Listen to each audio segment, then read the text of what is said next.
Bonjour, bonsoir les amis. On se retrouve aujourd'hui avec de nouveaux trades horreur avec un super beau t-shirt. Et c'est parti, on va se régaler aujourd'hui avec de nouvelles histoires tout droit sorties de Reddit. Et donc c'est parti.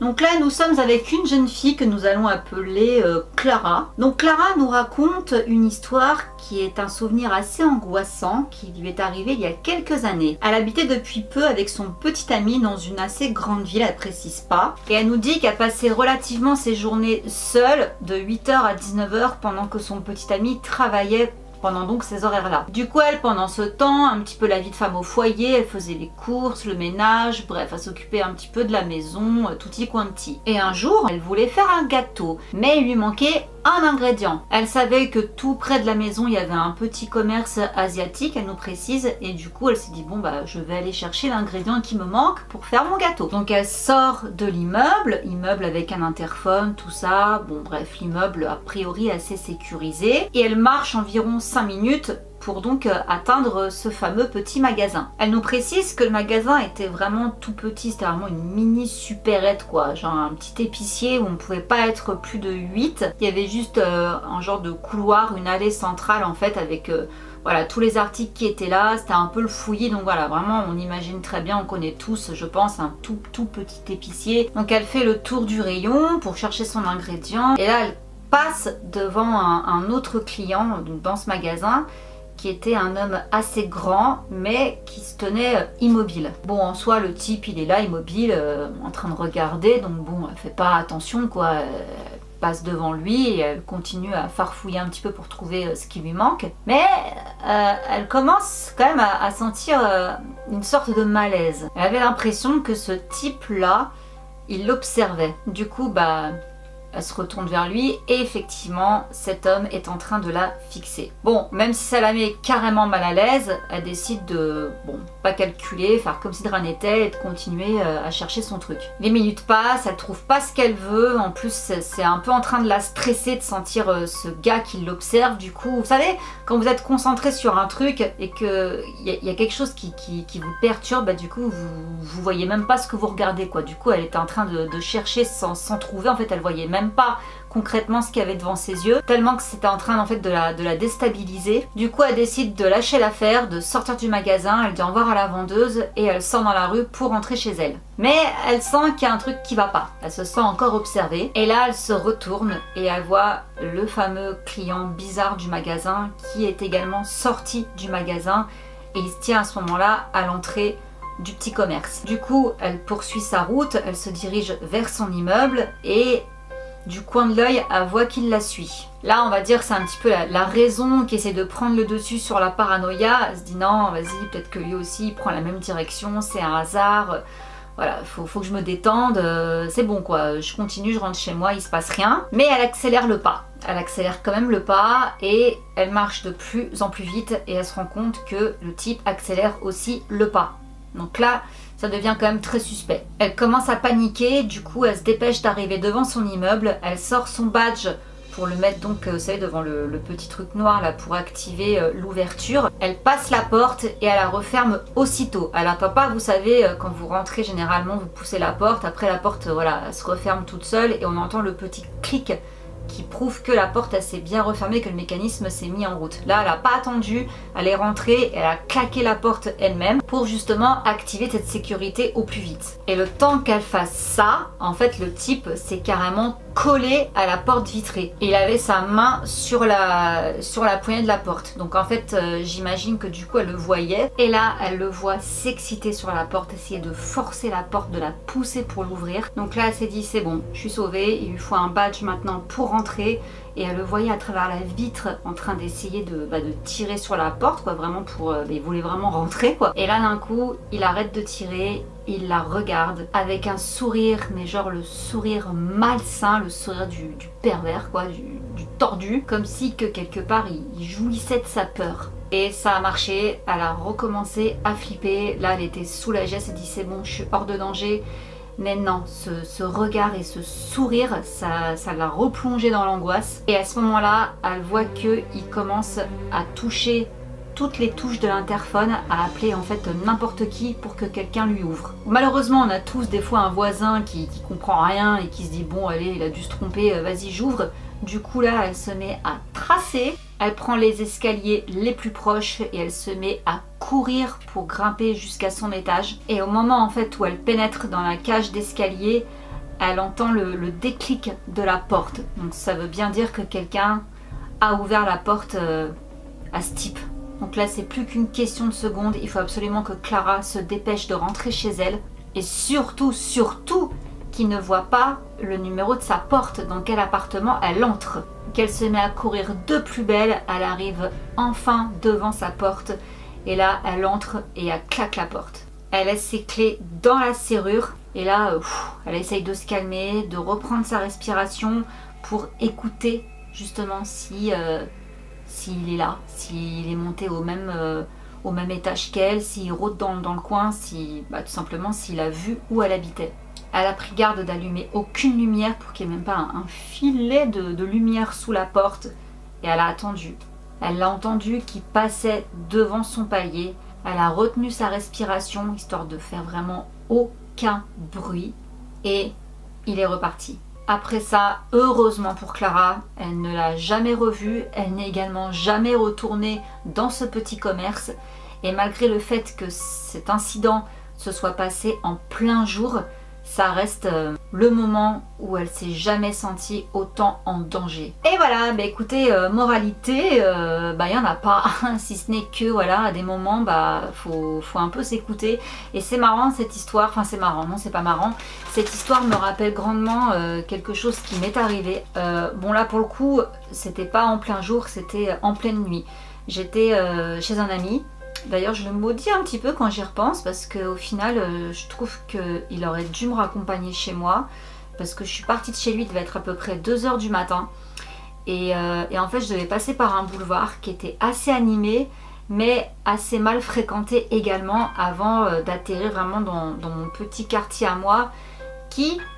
de prime abord est assez bourgeois, enfin en tout cas mon ancien quartier, je parle pas de là où j'habite maintenant, assez bourgeois, assez bobo, où voilà il se passe jamais rien de grave a priori, mais il m'arrivait plusieurs mésaventures à moi également à quelques copines dans notre petit quartier si sécurisant. Et en fait quand je suis partie de chez lui, donc je descends la rue, j'atterris donc sur ce boulevard, il y avait tout un groupe de gars qui avait l'air un petit peu amoché, donc je vous rappelle il était 2 h du matin, il y avait quand même de la circulation, tout ça, et je me rappelle que quand j'ai croisé ce groupe de gars, j'étais pas hyper à l'aise, je me suis dit bon, est-ce que je vais me faire siffler, est-ce qu'on va m'accoster, est-ce qu'on va m'emmerder tout simplement, et en fait non, donc une fois que j'ai atteint la rue principale qui menait jusqu'à chez moi, je me suis dit bon ça y est, maintenant le plus dur est fait, je rentre tranquille, et en fait... cette rue, donc à savoir que c'est une rue marchande, mais je vous dis la nuit elle est tranquille, il y a personne quoi. Elle est en descente. Et à un moment donné il y a ma rue à moi qui vient croiser en fait cette rue. Et mon immeuble est juste à côté. Donc ça fait vraiment... l'immeuble en fait fait l'angle de cette rue, mais la porte est sur cette petite rue en fait qui la coupe. Je descends sur le trottoir en tout cas pour moi c'était le trottoir de gauche, et de loin sur le même trottoir mais vraiment plus loin, donc c'est à dire après l'intersection de ma rue, j'aperçois la silhouette d'un homme, assez grand. J'ai pas vu son visage parce que tout était sombre chez lui, son accoutrement, je sais pas, il portait des espèces de parkas, on aurait dit qu'il y avait plusieurs couches d'épaisseur.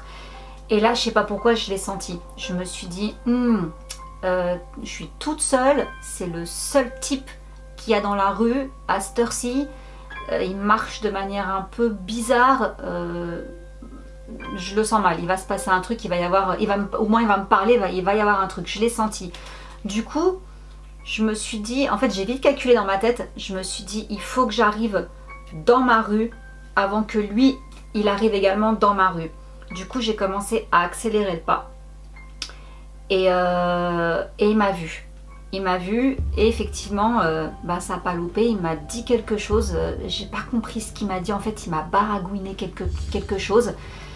J'ai pas répondu, j'ai fait comme si, en plus je crois que j'avais mes écouteurs, même s'ils marchaient pas là pour le coup, j'avais tout coupé parce que je voulais tout entendre en fait, mais j'avais genre des écouteurs. Et je vois donc qu'il me parle de loin, et bon franchement je pense pas qu'il allait me demander un renseignement à 2 h du matin, surtout que là pour le coup je m'approchais de lui, et franchement il avait l'allure de quelqu'un de pas net du tout. Je pense que c'est quelqu'un qui prenait du crack. Il en avait en tout cas l'allure, je les connais, je les vois quand même assez souvent. Et en tout cas, de prime abord, c'est ce à quoi j'ai pensé. Du coup, j'ai pas répondu, j'ai baissé la tête et j'ai continué à accélérer le pas. Et je me suis dit, mon Dieu, pourvu, il faut que j'arrive dans ma rue avant lui. Parce que lui, donc, il montait, moi, je descendais. Et au moment de tourner dans ma rue, il a commencé à beugler quelque chose, genre, viens là, je t'appelle et tout. Du coup, je me suis dit, il faut que je cours sans avoir l'air de courir, parce que s'il me voit courir, il va me courir après et là, c'est foutu, quoi. Du coup, j'ai accéléré le pas, mais vraiment, c'était presque comme si je courais, quoi. Et j'ai tracé et il m'a suivi. J'ai fait mon code. En plus, d'habitude, ce putain de code, quand je le fais, des fois, il bug. Il marche pas tout de suite. Il faut que je refasse 2-3 fois avant que le truc clique, il s'ouvre. Dieu merci, le code, il s'est ouvert. Il a marché tout de suite, j'ai ouvert la porte et comme Clara, j'ai pas attendu que la porte se referme, je l'ai fermée direct. Et au moment, parce que ma porte c'était avec une vitre fumée, donc on voyait pas clairement mais on voyait les ombres. Au moment où j'ai claqué et qu'il y a eu le clic, il s'est poussé contre la porte, il s'est éclaté du coup contre la porte puisqu'elle était fermée et il mettait des grands coups d'épaule dedans, il était en train de gueuler. Franchement je comprenais pas ce qu'il gueulait. Mais là je me suis dit waouh, et pareil j'ai eu un moment de qu'est-ce qui vient de se passer quoi. Et là je voyais son ombre en fait dans la vitre en train d'essayer de donner des grands coups d'épaule contre la porte. Du coup je me suis dit bon on sait jamais là, on sait jamais, trace. J'ai monté les escaliers jusqu'au 4e étage chez ma mère, 4 à 4. Je suis rentrée, j'ai fermé. Et là franchement j'ai respiré un bon coup et je me suis dit mon Dieu merci Seigneur que cette porte se soit ouverte, que le code ait marché tout de suite et que j'ai réussi. Mais ça s'est vraiment joué, je vous dis, un millième de seconde. Vraiment au moment où j'ai fermé, bim, il a bigné dedans. J'ai eu de la chance. Et cet épisode-là, je l'ai raconté à des amis qui m'ont dit que j'étais inconsciente parce que c'était effectivement pas la première fois que je rentrais chez moi toute seule tard le soir. Et à chaque fois, il m'engueulait en me disant voilà, que j'étais conne, que mon pote était également complètement abruti, qu'on laissait pas une fille comme ça rentrer seule chez elle. Et c'est vrai que suite à ça, je vous cache pas que ça m'a calmée.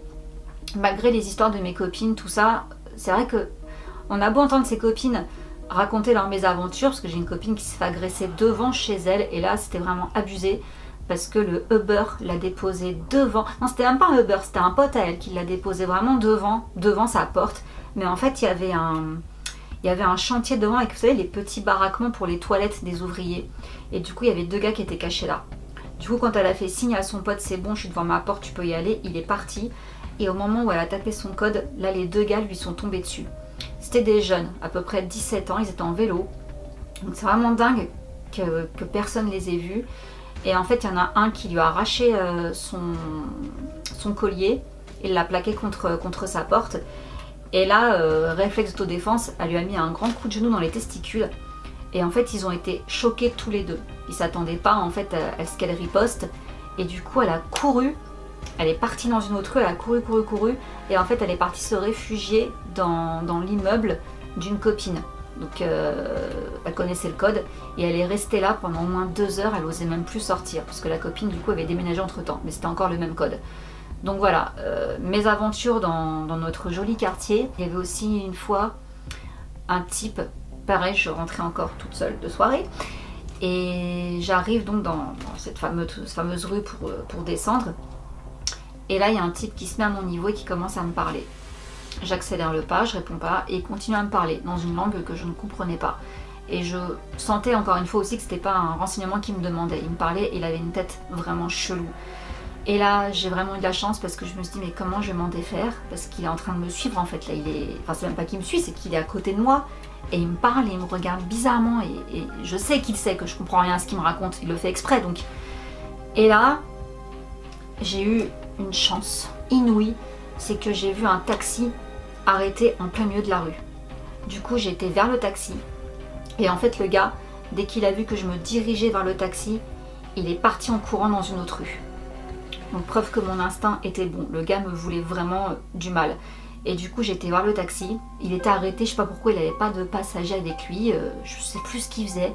Je dis excusez-moi monsieur mais il y a un type qui me suit, je suis pas à l'aise, j'habite vraiment à quelques immeubles en bas, est-ce que vous pouvez faire une petite marche arrière, il n'y a personne pour me raccompagner chez moi en fait, juste pour m'avoir à l'œil.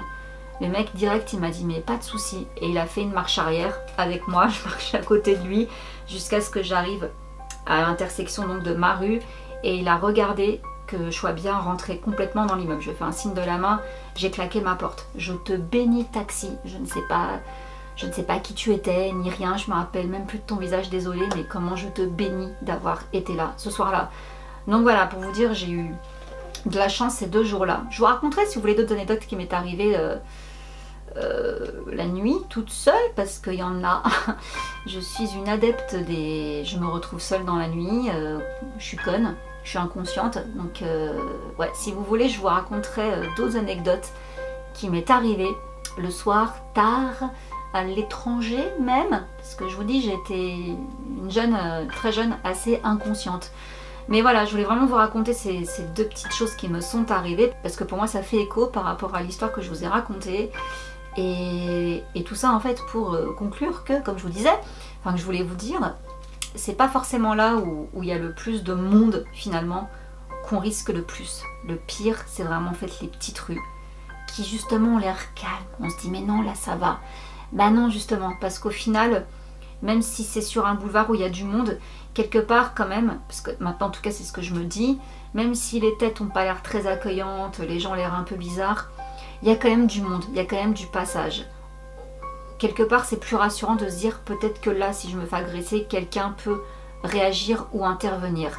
Alors que dans une petite rue où il n'y a personne, là voilà, c'est beaucoup plus compliqué. Donc voilà, moralité, faites attention, suivez votre instinct et surtout évitez vraiment de marcher seule, surtout quand vous êtes une fille, mais c'est valable aussi pour les garçons hein, finalement, à 2, 3, 4, 5, 6 heures du matin.